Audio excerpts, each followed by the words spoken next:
Assalamualaikum warahmatullahi wabarakatuh. Innal hamdalillah nahmaduhu wa nasta'inuhu wa nastaghfiruh wa na'udzu billahi min shururi anfusina wa sayyiati a'malina. Man yahdihillahu fala mudilla lahu wa man yudlil fala hadiya lahu. Ashhadu an la ilaha illallah wahdahu la syarika lah wa ashhadu anna Muhammadan abdullahi wa rasuluh. Allahumma salli ala Muhammad wa ala ali Muhammad. Usikum wa nafsi bitaqwallah. Ittaqullaha haqqa tuqatih wa la tamutunna illa wa antum muslimun. Ya ayyuhan nasu ittaqu rabbakum alladhi khalaqakum min nafsin wahidah wa khalaqa minha zawjaha wa batha minhuma rijalan katsiran wa nisaa'a. Wattaqullaha alladhi tasaaluna bihi wal arham. Innallaha kana 'alaikum raqiba. Wa qala ta'ala: Ya ayyuhalladzina amanu ittaqullaha wa qulu qawlan sadida yuslih lakum a'malakum wa yaghfir lakum dhunubakum wa man yuti'illaha wa rasulahu faqad faza fawzan 'azima. Amma ba'd. Fa inna asdaqal hadithi kitabullah wa khairal huda huda Muhammadin sallallahu alaihi wasallam. Wa syarrul umuri muhdatsatuha wa kullu muhdatsatin bid'ah wa kullu bid'atin dhalalah wa kullu dhalalatin finnar. Kaum muslimin, jamaah salat Jumat yang mudah-mudahan dirahmati dan dimuliakan oleh Allah Subhanahu wa taala. Di antara kewajiban kita selaku muslim yaitu senantiasa bersyukur kepada Allah Subhanahu wa taala. Sebagaimana yang Allah Subhanahu wa taala firmankan dalam Al-Qur'an, fadhkuruni adhkurkum washkuruli wala takfurun. Kemudian salawat berserta salam semoga Allah limpahkan dan semoga Allah curahkan kepada kekasihnya yang mulia Muhammad sallallahu alaihi wasallam. Innallaha wa malaikatahu yusalluna 'alan nabi ya ayyuhalladzina amanu sallu alaihi wa sallimu taslima. Para jamaah sekalian yang mudah-mudahan dirahmati serta dimuliakan oleh Allah Subhanahu wa taala. Hadis yang dikeluarkan oleh Imam Muslim, Rasulullah sallallahu alaihi wasallam bersabda, "Aktsaru ma yudkhilul jannah taqwallah wa husnul khuluq." Dua perkara yang banyak menyebabkan para hamba masuk ke dalam surga. Yang pertama, bertakwa kepada Allah, dan yang kedua berakhlak mulia. Dari Abi Dzar, Jundub bin Junadah, dan dari Abi Abdurrahman, Mu'adz bin Jabal, semoga Allah meridai keduanya, bahwa Rasulullah sallallahu alaihi wasallam bersabda, "Ittaqillaha haitsu ma kunta wa atbi'is sayyi'atal hasanah tamhuha wa khaliqin nas bi khuluqin hasanin." Rasulullah sallallahu alaihi wasallam bersabda, bertakwalah engkau dimanapun engkau berada. Wa atbi'is sayyi'atal hasanah, dan iringilah perbuatan maksiat yang engkau lakukan. Yang para ulama mengatakan al-ma'siyah as-sadirah minka bil a'mali salihat wal istighfar. Iringilah perbuatan maksiat yang telah engkau lakukan dengan engkau melakukan perbuatan yang baik, amalan saleh, dan beristighfar kepada Allah. Lalu Rasulullah sallallahu alaihi wasallam bersabda, "Wa khaliqin nas bi khuluqin hasanin," dan berakhlaklah kepada manusia dengan akhlak yang mulia. Hadis ini dikeluarkan oleh Imam At-Tirmidzi. Dan hadis ini merupakan mukjizat perkataan Rasulullah sallallahu alaihi wasallam, karena apa yang beliau sampaikan ringkas dan maknanya luas serta sistematik. Yang pertama, Nabi mengatakan, ittaqillah haitsu ma kunt. Bertakwalah engkau dimanapun engkau berada. Ini merupakan pesan yang mulia, karena di dalam Al-Quran terdapat banyak perintah Allah untuk bertakwa kepadanya.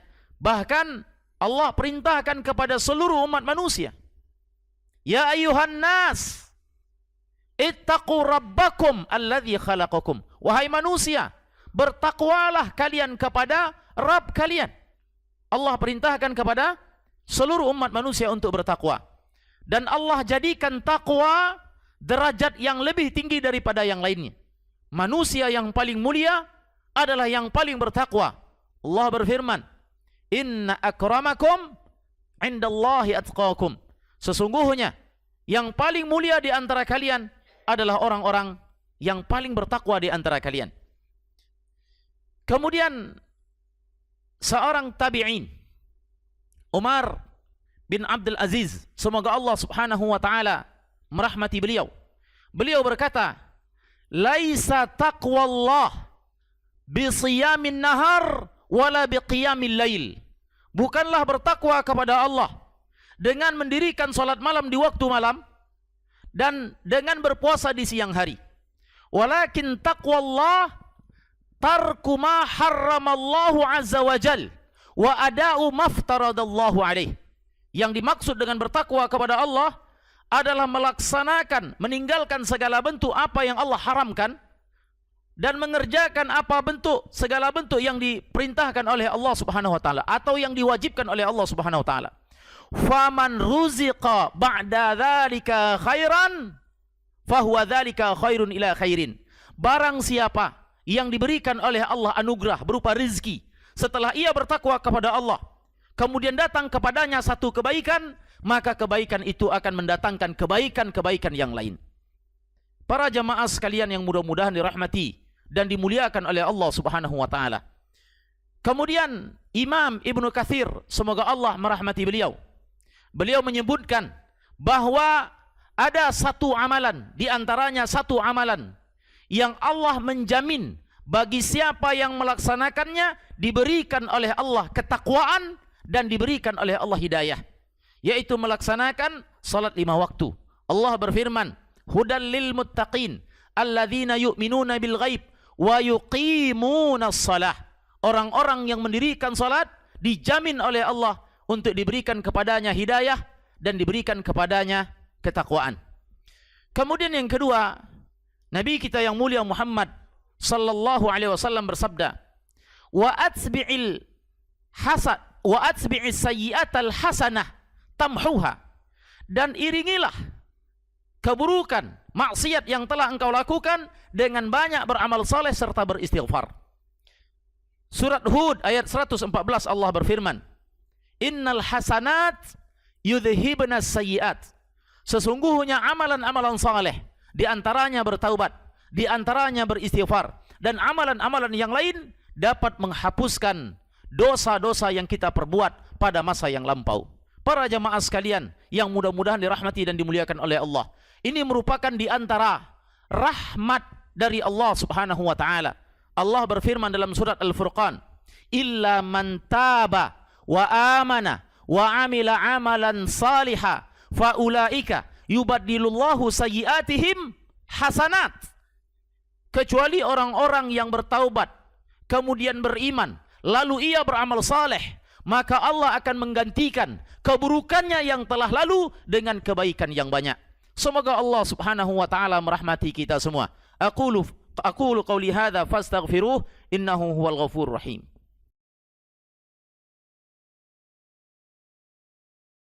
Alhamdulillahi wa kafa. Wassalatu wassalamu ala nabiyil mustafa. Ashhadu an la ilaha illallah wahdahu la syarika lah. Allahumma salli ala Muhammad wa ala ali Muhammad. Qala ta'ala, "Inna Allaha wa malaikatahu yusalluna ala nabi. Ya ayyuhalladzina amanu sallu alaihi wa sallimu taslima."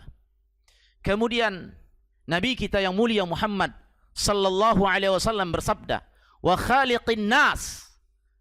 Dan bermuamalahlah dengan manusia, berakhlaklah kepada manusia dengan akhlak yang baik. Syekh Al-Utsaimin rahimahullah, beliau menyebutkan dalam kitab Riyadhus Shalihin bab husnul khuluq, di antara bentuk kebaikan akhlak seorang hamba adalah husnul mulatafah, yaitu dengan berlemah lembut kepada sesama manusia, terutama kepada orang-orang yang beriman, yang Allah firmankan, "Adzillatin 'alal mu'minin, a'izzatin 'alal kafirin." Bahwa di antara bentuk akhlak mulia adalah berlemah lembut kepada sesama manusia, terutama kepada orang-orang yang beriman. Kemudian talaqatul wajhi, kemudian mencerahkan wajah walaupun hanya dengan tersenyum kepada saudara-saudara kita. Karena sesungguhnya orang-orang yang paling dekat di sisi Rasulullah sallallahu alaihi wasallam pada hari kiamat adalah orang-orang yang paling baik akhlaknya. Dan Rasulullah sallallahu alaihi wasallam bersabda, hadis yang dikeluarkan oleh Imam At-Tirmizi, akmalul mu'minina ahsanuhum khuluqa. Orang yang paling sempurna keimanannya adalah orang yang paling baik akhlaknya. Kita melihat pelajaran dari Syekh Al-Utsaimin rahimahullahu ta'ala. Bahkan beliau mencontohkan akhlak yang baik kepada Allah dalam kitab Makarimul Akhlak, bahwa objek yang paling utama untuk kita berakhlak mulia, pertama kepada Allah, kedua kepada Rasulullah, ketiga kepada orang tua, dan keempat kepada sesama orang-orang yang beriman. Bahkan Syekh Al-Utsaimin rahimahullah dalam kisah hidup beliau, bahkan beliau berakhlak kepada hewan-hewan. Subhanallah. Diceritakan oleh salah seorang muridnya, kebiasaan Syekh Al-Utsaimin rahimahullah, beliau melewati pintu depan dari rumahnya untuk melaksanakan sholat 5 waktu ke masjid.